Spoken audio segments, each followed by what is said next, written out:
What if you're not actually anxious?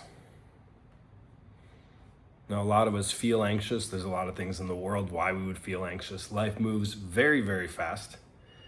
20 years ago, it didn't as much. You didn't have an iPhone in your pocket. You didn't have all these demands, all these options. We've never had more options than any time in life. And for some of us, we've never been more confused. I'll tell you a story, ayahuasca ceremony years ago now. I meet this girl. I'm there for ayahuasca. I'm not there for the girl. Focus on whatever, don't remember whatever my intentions were back then.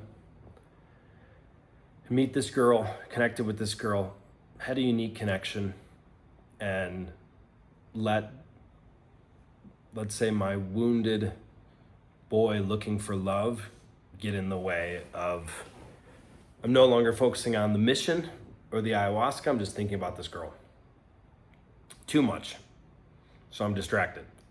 She ends up leaving midway through the retreat. And I remember the ayahuasca sitting there and telling me, and it was, I don't know if it was asking me at first, like, where do you think you're at with your power? And I'm like, I don't know. And the ayahuasca says, she needs you at your full power. She needs you at your full power.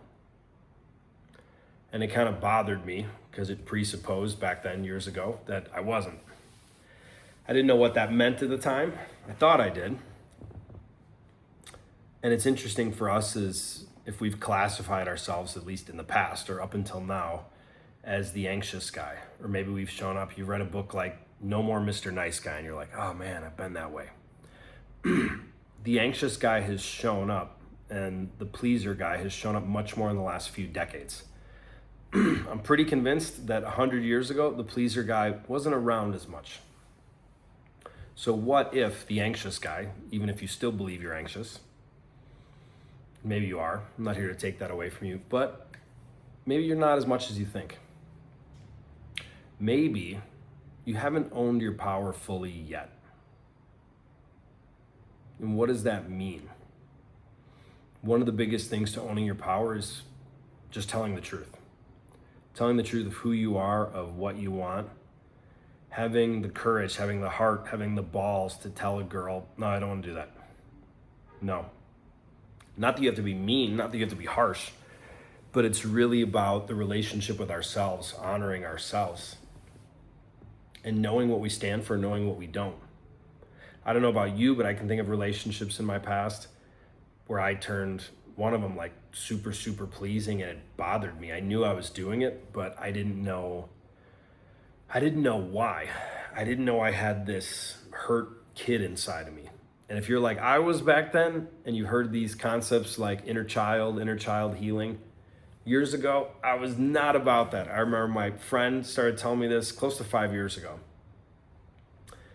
And like, hey, you should look at this. I think this would be good for you. I'm like, no, I don't have that. That must be for like effeminate guys and women. I don't have that. What I later found out is this part of us is so, so important that it feels taken care of, that it feels heard, that it's like, it's a kid, so it's not very logical. It's emotional.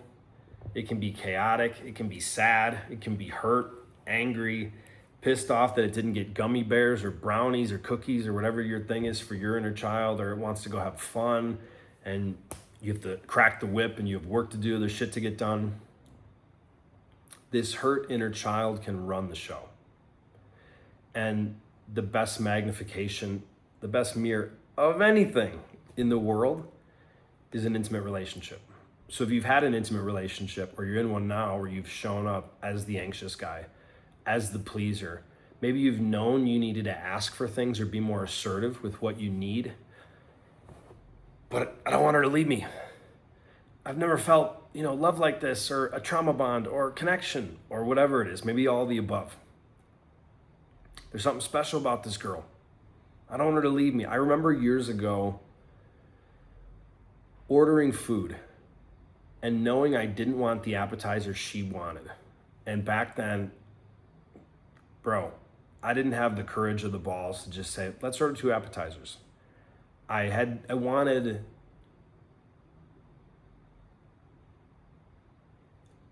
this word we don't use a lot as guys, I wanted this feeling, or better yet, illusion of safety. To go, oh, I'm okay.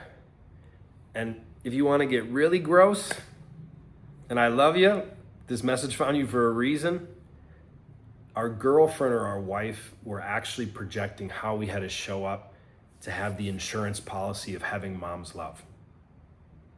So we're actually needy. Ugh. Women hate that shit, by the way. Not that they hate you, but neediness, wanting them, desiring them, they love that. They want to feel chosen, desired, even healthily possessed. Like, I'm claiming you, you're mine. I'm gonna keep loving you no matter how crazy, chaotic you seem. I love you. They want that. But needy, like a little boy pulling on mommy's shirt, love me, don't leave me, please don't. And again, I'm not judging you, I'm not criticizing you. Like I said, ask me how I know. And doing these things, it kills the connection in the relationship. It kills the polarity. It causes us, or causes rather, our girlfriends or our wives to feel like their mom, or feel like they're our unpaid therapist or life coach. And even if you paid them, I wouldn't recommend that. You don't want your girlfriend to be your unpaid or paid coach or therapist. Women want guys to be emotionally available. They don't want men whose emotions are equally as chaotic as they are, or more. It doesn't feel emotionally safe in the female body, in the female nervous system, in the female heart. However, it can be confusing as a guy, because it's like, well, I'm supposed to be emotionally available. Yeah, but here's the thing. If she feels you have more emotions than her, then she can't feel into hers. Think of it like this. If you're driving a car, how many seats are there in the driver's seat? There's just one. You can't have two people drive a car. You can have someone argue, nag, bitch, and complain. That's fine. But you can't have two people driving. When a guy is driving, she's allowed to look at the mountains, look at the ocean, look at a butterfly, whatever it is. When a guy is emotional, he can't drive. Think of it like you were really emotional, you're really pissed off, or you actually lose cognitive function, if you're not aware of that or not, where we'll get so mad, because that's a safe emotion for men. We're allowed as a society to express that, but enough, but not too much, that it actually changes the way we function. There's studies out that say if you're really pissed off, your decision making is worse than if you were fairly intoxicated, because you're drunk on anger, drunk on rage. Women want to feel your power. What I believe is women want to feel an integration of your heart and your balls. The old word is spine. I think that's inaccurate. It suffices, but I think it's inaccurate. Women want to feel your power, your strength as a man. Another word for balls can be your courage. That you're willing to show up in honor of yourself, in honor of what you believe about her, about the relationship, about your family to be, to say, you know what, honey, I know you want this. I know, you want to go on this vacation. It's not a responsible decision to like support the family. We can go next year. And for some of us as guys, we can get so needy. I know, again, ask me how I know, that we can want to pull. And we need that love. Not we want that love, we choose that love, but we become needy. And part of processing your power is having some place to take it. Having some place to actually talk about your emotions. Having some place to be messy, to be pissed off, to be sad, to say things you've never said. And that doesn't show up in your relationship. My belief is your woman wants emotional availability and vulnerability, and she generally wants cliff notes. She does not want a 37 chapter emotional story about what's going on. She might say she does, and then you do that, and you don't get the response you want, and then you maybe go, I have to be more emotional. Again, ask me how I know. That she feels that she doesn't have a space for her emotions to be liberated, to be seen, to be heard, to be felt into, to be understood.